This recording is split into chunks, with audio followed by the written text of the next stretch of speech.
6-foot ditch off to the right of the road. He falls asleep and swerves. The bus dips into the ditch on its side and slides for a few feet, I don't know how many feet, and there's a tree line that picks it back up, and it eventually stops us from riding so fast. There's a couple of tour buses behind us that saw him swerving and shit, so they was like, yo, dude, you know. Now, I'm tall as hell and a little claustrophobic, so I didn't never want to sleep. I slept in one of those bunks one time, the whole 15 years of me touring. Most of the time I would sleep in the back. This time I'm sleep across, feet going towards the front of the bus, head going towards the back of the bus. Over there, there's a table sticking out. So when we go and fall this way, I fall out, smash my head against the table. It cracks my skull and then throws me right back in my place where I was when we finally got picked back up. And it's as if I slept through the accident. So everybody's like beating on the door, trying to get to break down the door to get in. And when they got in, they saw me just sleep. They thought I slept through it. So they was like, man, wake up, man. We had an accident. When they moved my head, my pillow and my covers was soaked with blood. So they had to fly, had a helicopter come get me out. And it was a blessing I was at Nashville because that's like the brain surgery capital of America.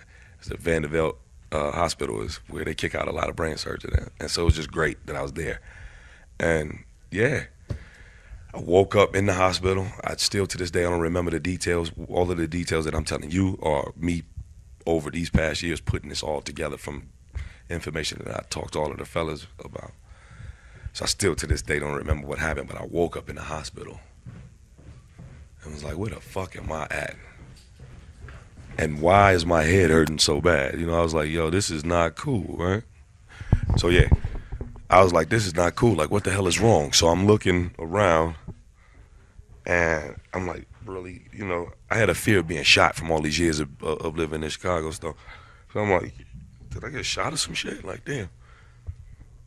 And I lean up and it's like wires and IVs and I'm like, damn, when I sat up, my head started to pound. So I reached to touch my head and my head was like way out here somewhere. I was like, oh, the hell happened? So I leaned up and I looked and the mirror was kind of right there. I looked like Frankenstein. My eye was black. My head was all huge. I was just like, oh.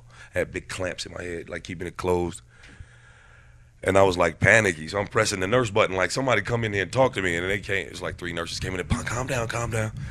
They had an emergency happening. So they was like, if you just calm down, we come back here and talk to you about what happened. You don't remember what happened? I was like, no, I don't. What the fuck happened?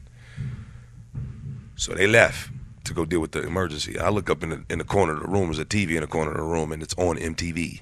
And Sway comes on. He's like, rap group Jurassic 5 were in a tour bus accident today on the Warped Tour. And I'm just like sitting there looking at this shit like, that's what happened? God. Like, oh, shit. You know, okay. And I just kind of like, I think I was in there like a little daze. I kind of fell asleep or whatever and woke back up. And my mom and my grandma and everybody came in. And it was just crazy. Everybody flew out. It was nuts. It was really nuts. But what it taught me out of that long-winded, you know, answer was just to seize the moment. You know, you never know when you're going to be taken. There's a lot of people that passed since then that I know personally that bugs me out, you know. Like, rest in peace to Bob 10 from Slum Village. He's gone. I was just kicking it with that dude in New York at the last show. Heart attack. He's just not here no more. I mean, that's the type of stuff that I gotta, that I take, that people on a everyday take for granted, you know. They think they're gonna be here tomorrow. They think they're gonna be here the next couple of minutes. You know what I mean? So it's like, oh, I'll do that later. So it's about just seizing the moment. Being here now. Yeah. Yeah. It's awesome. So as you know, we are an underground station here in Boulder. And we do acquire a lot of our music, you know, through the internet and stuff. I was just wondering how you feel about music piracy. You know, it's a trip. It's like, I honestly believe that the way that the record labels, the major record labels dealt with people like Napster and, you know, bootlegging and stuff was just wrong the way they dealt with it. They could have embraced it. They could have put the money and the minds and the technology into it earlier, and we could have been figuring all of this whole problem out about how people get paid and all of that in the early, you know, stages. Instead, they shunned it. They wanted to keep these funds going the way that they had it. You know what I mean? It's just big greedy executives, and it fucked everything up. But at the same time, in a different light, it put a lot of power into the hands of the artists. And a lot of artists got known a lot more because of piracy, because of bootlegging. You know what I'm saying? Jurassic 5, Pozo Motley, definitely two groups that have been, pirated and bootlegged. We bootlegged ourselves in a couple of places. So it's just one of those things which using the internet as a tool to be able to get to as many people as possible. When you had people like Run DMC, and I mean, they didn't need no help. But I'm just saying, they didn't have the internet back then. You know what I mean? So, you got cats like Soulja Boy who exist because of a YouTube, and that's amazing. That's amazing that now the power is in our hands. Now it's really up to us to do something about it, and use it to our advantage. But I don't think throughout the years of us trying to chase a record deal and thinking that once we got that deal, life begins and it's all good. It didn't really train us for this moment. It didn't train us to be able to handle the power that we just got handed.